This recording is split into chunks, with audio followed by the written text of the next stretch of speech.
ప్రస్తుతం తెలంగాణలో రుణమాఫీ అంశంపై డైలాగ్ వార్ నడుస్తోంది. బీఆర్ఎస్ కాంగ్రెస్ నాయకులు సవాళ్లు ప్రతి సవాళ్లు విసురుకున్నారు. ఆగస్టు 15లోగా రైతుల రుణమాఫీ చేయగలరా అంటూ ముఖ్యమంత్రి రేవంత్ రెడ్డిని బీఆర్ఎస్ అగ్రనేత హరీష్ రావు సవాల్ చేశారు. దీనికి ముఖ్యమంత్రి రేవంత్ రెడ్డి స్పందించారు. ఆగస్టు 15లోగా తమ ప్రభుత్వం రుణమాఫీ చేస్తే గులాబీ పార్టీని మూసేస్తారా అంటూ హరీష్కు రేవంత్ రెడ్డి ప్రతి సవాల్ విసిరారు.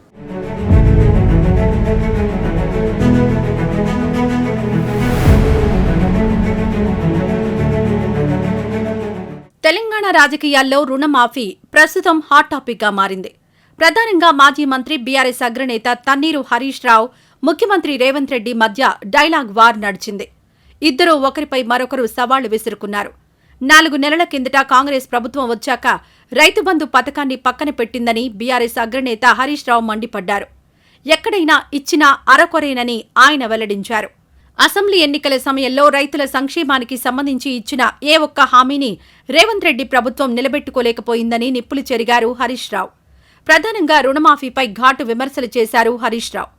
రుణమాఫీని కాంగ్రెస్ ప్రభుత్వం నిర్లక్ష్యం చేసిందని మండిపడ్డారు ఆయన. మళ్ళీ 2 లక్షల రుణం తెచ్చుకోరి డిసెంబర్ 9 నాడు నేను అవి మాఫీ చేస్తా.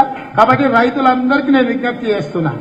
ఎంత ముద్దుగా చెప్పిండే, డిసెంబర్ 9 నాడే మాఫీ చేస్తారట. డిసెంబర్ 9, జనవరి 9, ఫిబ్రవరి 9, మార్చి 9, ఏప్రిల్ 9, 4 నెలలైనా ఒక్కరికన్నా రుణమాఫీ అయిందా? ఒక్కరికన్నా అయిందా? మరి కుల్లం కుల్లా గావమ్మే జాకే బోలో రుణమాఫీ అయిన వాళ్ళంతా కాంగ్రెస్ కే అయింది, కానోళ్ళంతా కారు గుర్తుకేయింది. అయిపోయి కుల్లా. ఇంకా చెప్పేదే నువ్వుకే. వడ్లకు 2500 ఇస్తాడు, మక్కలకి 2200 ఇస్తాడు. వస్తున్నాయి ఏకనన్నా? నిన్న పేపర్లో చదివినాం, క్వింటల్ వడ్లు అమ్ముకుంటున్నారు. మద్దతు ధర 2203 రూపాయలు. ఎంఎస్పీ మీద 500 ఇస్తాడు. ఎంఎస్పీ వస్తలేదు, మద్దతు ధరనే వస్తలేదు. మక్కలకు బోనస్ దేవుడు ఎరుగు మాటలు చెప్పిండు. ఇవాళ ఓట్లు వేసుకొని గద్దెనెక్కినాక మనిషిండు రేవంత్ రెడ్డి. హరీష్ రావు సవాల్కు ధీటుగా బదిలిచ్చారు ముఖ్యమంత్రి రేవంత్ రెడ్డి. ఆగస్టు 15వ తేదీలోగా తమ ప్రభుత్వం రుణమాఫీ చేస్తే భారత రాష్ట్ర సమితిని రద్దు చేస్తారా అంటూ రేవంత్ రెడ్డి నిలదీస్తారు. ఆలంపూర్, జోగులాంబ మాత, హనుమాన్ భగవాన్ సాక్షిగా చెబుతున్న ఆగస్టు 15వ తేదీలోగా 2 లక్షల రూపాయల వరకు రుణమాఫీ చేసి తీరుతామని స్పష్టం చేశారు రేవంత్ రెడ్డి. భూమి ఆకాశం తలకిందులైనా రుణమాఫీపై వెనక్కి తగ్గేది లేదన్నారు. కేసీఆర్ ఫామ్ హౌస్ లో ఉరేసుకున్న రుణమాఫీ ఆగేది లేదన్నారు. రైతు రుణమాఫీ గురించి మాట్లాడుతున్నారు, రైతు భరోసా గురించి మాట్లాడుతున్నారు. ఒరే సన్నాసులారా, తాతకు దగ్గు నేర్పాడు మా కథలు చెప్పకండి. వెనకటికెప్పుడో రైతు రుణమాఫీ మేం చేసినాం. రైతులకు బోనస్ ఇచ్చింది మేము. రైతులకు రుణమాఫీ, రైతులకు బోనస్ ఇచ్చిన మేము 100 రోజుల్లో 5 పథకాలు అమలు చేసే లోపల ఎన్నికల కోడ్ వచ్చింది. అందుకే ఇవాళ ఈ వేదిక మీద నుంచి మాట్లాడుతున్నా. బాసర సరస్వతి మందిరం మీద ఒట్టే చెప్తున్నా, 15 ఆగస్టు లోపల రైతాంగానికి 2 లక్షల రూపాయల రుణమాఫీ చేస్తుంది మా ప్రభుత్వం. నాది మా మంత్రివర్గానికి బాధ్యత. మీ రైతులకు రుణమాఫీ చేసి మీ రుణం తీర్చుకుంటాం. ఈ ప్రభుత్వం మీది. మీరు కష్టపడి కొట్లాడి మీరు గెలిపిస్తే వచ్చిన ప్రభుత్వం. ఈ రైతాంగం కోసమే ఈ ప్రభుత్వం ఉన్నది. ఈ రైతాంగాన్ని ఆదుకునే బాధ్యత మాది. ఇదే కాదు, ఆనాడు కేసీఆర్ ఊరేస్తే ఊరేసినట్టే అని మిమ్మల్ని బెదిరించి ఆయన మాత్రం ఫామ్ హౌస్ లో 150 ఎకరాలలో ఒడ్లు వండించుకుంటే బండారం బయట పెట్టి బట్టలు ఇప్పదీసి బజార్లో నిలబెట్టిన రేవంత్ రెడ్డి అంతటితో ఆగలేదు. ఈ సందర్భంగా గులాబీ పార్టీపై ఆయన నిప్పులు చెరిగారు. తెలంగాణను 10 సంవత్సరాలు పాలించిన కేసీఆర్ సంక్షేమానికి సంబంధించి లెక్కకు మించిన హామీలు ఇచ్చారన్నారు. అయితే ఈ హామీలను కేసీఆర్ అమలు చేసిన పాపాన పోలేదన్నారు. అంతేకాదు, మిగులు రాష్ట్రంగా ఉన్న తెలంగాణను అప్పుల రాష్ట్రంగా మార్చివేశారని ఘాటు విమర్శలు చేశారు రేవంత్ రెడ్డి. కాంగ్రెస్ ప్రభుత్వం ఏడాదిలోగా పడిపోతుందని కేసీఆర్ జోషన్ చెప్పడంపై మండిపడ్డారు రేవంత్ రెడ్డి. తమ ప్రభుత్వాన్ని పడగొట్టడానికి బీఆర్ఎస్, బీజేపీ ఒక్కటయ్యాయని ఆయన ఆరోపించారు. పైకి విమర్శలు చేసుకుంటున్న బీఆర్ఎస్, బీజేపీలు లోపాయికారిగా కుమ్మక్కయ్యాయని రేవంత్ ఘాటు ఆరోపణలు చేశారు. ఇవాళ టీఆర్ఎస్ ఒక కథ అయితే బీజేపీ వాళ్ళది ఇంకో కథ. సన్నాయోడెంబడి కొమ్మోడెంబడి సన్నాయోడు పడ్డట్టు బీజేపీ బీఆర్ఎస్ ఒక్కడై కూర్చున్నారు. ఇవాళ సీకట్లో ఒప్పందం. పొద్దుపూట ఈయనతో మాట్లాడతారు, రాత్రిపూట వాళ్ళతో మాట్లాడుకుంటారు. ఇవాళ బీజేపీ వాళ్ళు కూడా ఓట్లు అడుగుతారు. నరేంద్ర మోడీ పాలమూరు జిల్లాకు వచ్చి వారు మాట ఇచ్చిండ్రు.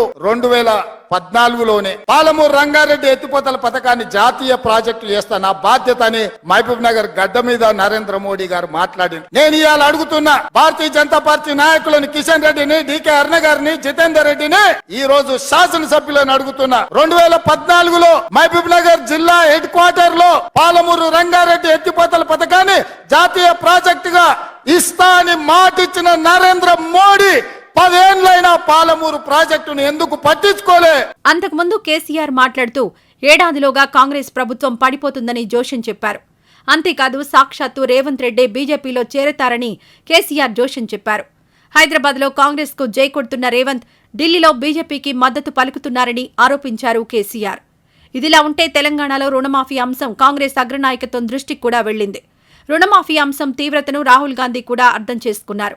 ప్రభుత్వం ఏర్పడి దాదాపు 4 నెలలైనా రుణమాఫీ వంటి కీలక అంశంపై ఎందుకు నిర్ణయం తీసుకోలేదని రేవంత్ రెడ్డిపై రాహుల్ కూడా ఒత్తిడి తీసుకొస్తున్నట్లు తెలిసింది.